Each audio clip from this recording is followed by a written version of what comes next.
TV. बहुत दिनों पुरानी बात है। काली घाटी के जंगलों में एक बंदर रहता था जिसका नाम टप्पू था। टप्पू बहुत ही चालाक था। वह जंगल के एक बड़े से पेड़ के ऊपर रहता था। टप्पू पूरा दिन जंगल में इधर उधर घूमकर भोजन इकट्ठा करता था और शाम को पेड़ पर आराम से सो जाता था। जब भी कोई जंगली जानवर उसे मिल जाता था तब वह अपनी जान बचाने के लिए झूठ बोलता था कि वह जंगल के राजा शेर सिंह का दोस्त है। इस कारण उसका जान बच जाता था। एक दिन टप्पू खाने के तलाश में टप्पू जंगल में घूम रहा था। तभी उसे रास्ते में एक भूखा लकड़बग्घा मिल जाता है। लकड़बग्घा को देखकर टप्पू रुक जाता है, लेकिन टप्पू भी बहुत होशियार था। बाहर से पता नहीं चलता था कि वह डरा हुआ है। तब लकड़बग्घा टप्पू को देखकर कहता है, अरे वाह, आज का दिन तो बहुत ही अच्छा है। मुझे कोई मेहनत भी नहीं करना पड़ा।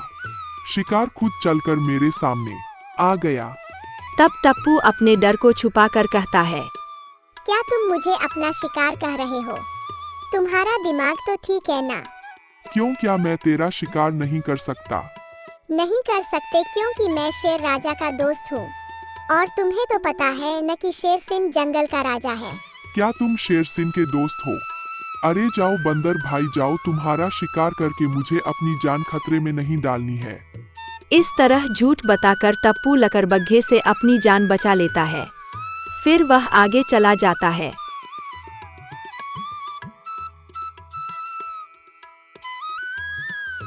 थोड़ी दूर जाने के बाद उसे एक भेड़िया मिलता है। टप्पू को देखकर भेड़िया कहता है, अरे ओ बंदर, इतनी जल्दी जल्दी कहाँ जा रहा है रे तू? थोड़ा रुक जा इधर। क्या हुआ भेड़िया भाई, मैं अपने काम पर जा रहा हूँ। तुम मुझे रोक क्यों रहे हो? मैं तुझे खाने के लिए रोक रहा हूँ। आज मुझे सुबह से कोई शिकार नहीं मिला। मैं तो सोच रहा था कि आज मुझे भूखा ही रहना पड़ेगा, लेकिन तू खुद मेरे सामने आ गया मेरा शिकार बनने के लिए। मेरा शिकार करने के बारे में तुम सोचना भी मत। मेरा रास्ता रोककर तुम क्यों अपनी जिंदगी खतरे में डाल रहे हो? मेरा शिकार तो दूर की बात, एक बार छू कर तो देखो तुम्हारा क्या हाल होता है। अरे बंदर, तेरा इतना बड़ा दुस्साहस कि तू मुझे धमकी दे रहा है। इतना सा बंदर, क्या तू मुझे मारेगा? नहीं, मैं नहीं मारूंगा तुम्हें। मैं तो बस तुम्हें सतर्क कर रहा हूँ कि तुम अगर गलती से भी मुझे मारेगा तो तेरा बचना मुश्किल हो जाएगा। मैं तेरा शिकार कर लूंगा तो मुझे मारेगा कौन? मैं जंगल के राजा शेर सिंह का दोस्त हूँ। जैसे ही उनको पता चलेगा कि तुमने मुझे मारा तो वो तुझे जान से मार देंगे। क्या कह रहा है बंदर? क्या तुम सच में शेर सिंह का दोस्त है? मैं सच में शेर सिंह का दोस्त हूँ। क्या तुम मेरा साहस देखकर नहीं समझ रहे हो? अरे बंदर भाई, तुम जाओ, तुम्हें मारकर मैं अपनी जान खतरे में नहीं डालना चाहता। तुम जाओ अपने काम पर। इस तरह झूठ बोलकर बंदर अपनी जान बचा लेता है। बहुत दिनों पुरानी बात है। उदयपुर में एक बहुत बड़ा और हरा भरा जंगल था। उस जंगल में गिरधारी नाम का एक बंदर रहता था। गिरधारी बहुत ही आलसी था। जंगल में घूमकर खाना ढूंढना उसके लिए मुश्किल का काम था। एक दिन गिरधारी बंदर खाने की तलाश में जंगल में घूम रहा था।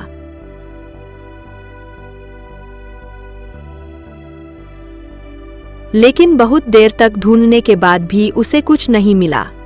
तो वह एक जगह खड़ा होकर सोचने लगा, पता नहीं इस जंगल में क्या हो गया है।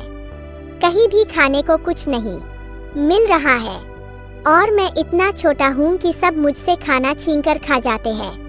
इस वजह से मुझे भूखा रहना पड़ता है। मुझे कुछ ऐसा करना होगा जिससे मुझे बैठे बैठे खाना मिल जाए और दूसरा जानवर मुझसे खाना छीनने की सोचे भी मत। बहुत देर तक सोचने के बाद बंदर के मन में एक उपाय आता है। हाँ, ये उपाय तो बहुत ही अच्छा है। मुझे शेर राजा का मंत्री बनना होगा।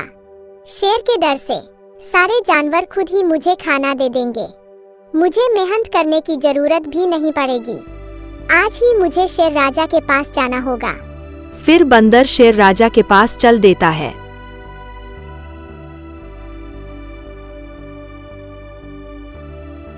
शेर के पास जाकर कहता है, शेर महाराज की जय हो। आप कैसे हैं महाराज? मैं तो ठीक हूँ। लेकिन तुम अचानक। महाराज, वैसे तो आप बहुत ही बहादुर हैं, लेकिन आपकी उम्र बढ़ती ही जा रही है, जिसके वजह से आप ठीक से शिकार भी नहीं कर पा रहे हैं।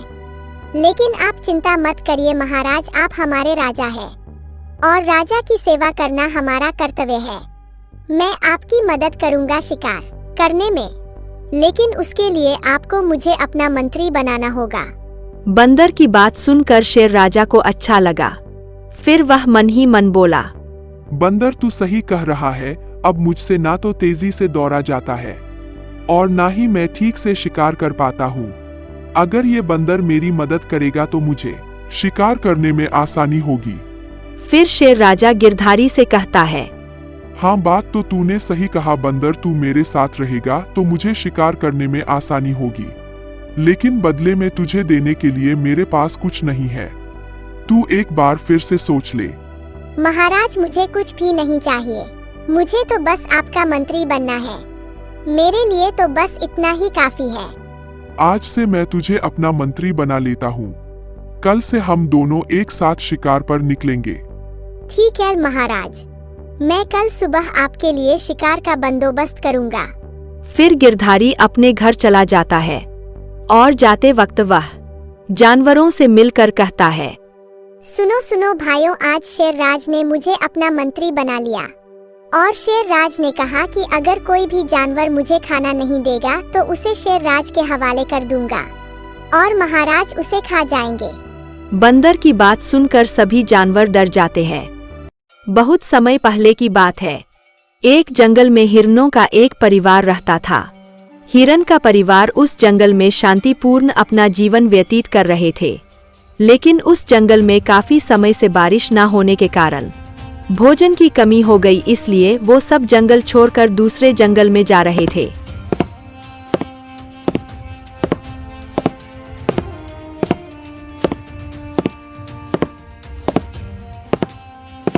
जाते समय वो बहुत ही डरे हुए थे। जल्दी जल्दी चलो बेटा, कुछ ही देर में शाम हो जाएगी, तब चलना मुश्किल हो जाएगा। माँ, मैं बहुत थक गया हूँ, मुझसे और चला नहीं जा रहा है। तुम्हें जल्दी चलना ही होगा बेटा, यह इलाका लकड़बग्घों का है। अगर उनकी नजर हम पर पड़ गई तो वे हमें मार देंगे। तुम्हारी माँ सही कह रही है बेटा, यह इलाका लकड़बग्घों का है, जो जंगल के राजा शेर से भी नहीं डरते हैं और ना ही जंगल के नियम और कानून का पालन करते हैं। हिरन ने इतना कहा ही था कि झाड़ियों के पीछे से एक लकड़बग्घा आता है।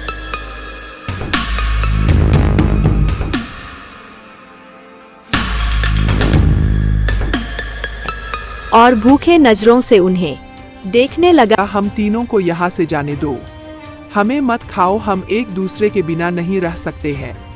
2 दिन से भूखा हूँ और मेरे सामने 2 हिरन और 1 हिरन का बच्चा खड़ा है और तुम कह रहे हो कि मैं तुम्हें छोड़ दूं?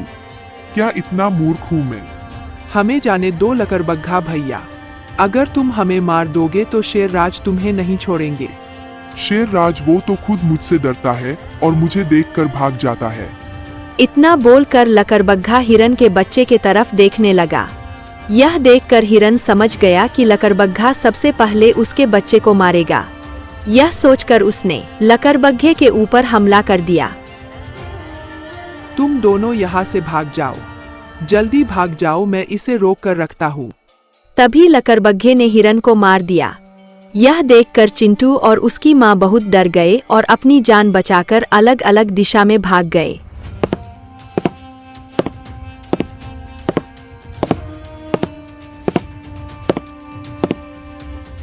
इधर लकड़बग्घे ने हिरन को खा लिया। फिर बोला, जान बचाकर भाग गए दोनों, लेकिन मुझसे बचकर जाओगे कहा? मैं तुम्हें हूं नहीं लूंगा आज। मेरा दिल तो हिरन के बच्चे पर आ गया है। जब तक मैं उसे खाऊंगा नहीं मुझे सुकून नहीं मिलेगा। पर छोड़ो, जाने दो, अभी बच्चा है, इसी जंगल में रहेगा, न जब बड़ा होगा तब उसे खाऊंगा। इधर चिंटू अनजान दिशा की ओर चलता ही जा रहा था। उसे पता नहीं था कि वह किस तरफ जा रहा है। फिर वह थककर एक तालाब के पास खड़ा हो गया। तभी उसके कानों में एक आवाज आई। बहुत दिन से मैं शिकार की तलाश कर रहा था, पर शिकार खुद चलकर तालाब के किनारे आ गया और शिकार भी एक हिरन का बच्चा। हिरन का बच्चा मुझे बहुत ही पसंद है। आज तो तुम्हें खाकर मजा आ जाएगा। चिंटू ने देखा कि एक बहुत बड़ा मगरमच्छ उसे खाने के लिए उसकी तरफ आ रहा था। उसे देखकर चिंटू बहुत ही डर गया। मुझे छोड़ दो, मुझे खाकर आखिर तुम्हें क्या मिलेगा। कुछ देर पहले एक लकड़बग्घे ने मेरे आंखों के सामने मेरे पिताजी को मार दिया। तब तो तुझे जरूर ही खाना पड़ेगा, क्योंकि शायद तुम नहीं जानते कि लकड़बग्घों को हिरन का मांस बहुत ही पसंद होता है। इससे पहले कि वो तुम्हें भून कर खा जाए, तुम्हें मैं ही खा जाता हूँ। इतना कहकर मगरमच्छ चिंटू के ऊपर हमला करने ही वाला था कि तभी एक और मगरमच्छ आ गया। छोड़ दो इसे। तुमने सुना नहीं इसने क्या कहा? छोड़ दो इसे। मेरा रास्ता छोड़ दो गिरधारी, मुझे रोकने की कोशिश मत करो। तुम मगरमच्छ के प्रजाति के नाम पर कलंक हो।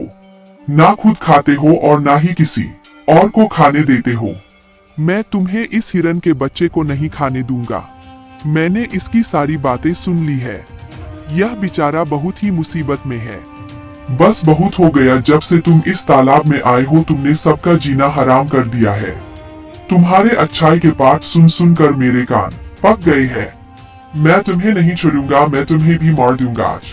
इतना बोलकर दुष्ट मगरमच्छ ने हमला बोल दिया। दोनों में लड़ाई होने लगी, लेकिन कुछ ही देर में अच्छे मगरमच्छ ने दुष्ट मगरमच्छ को दूर फेंक दिया।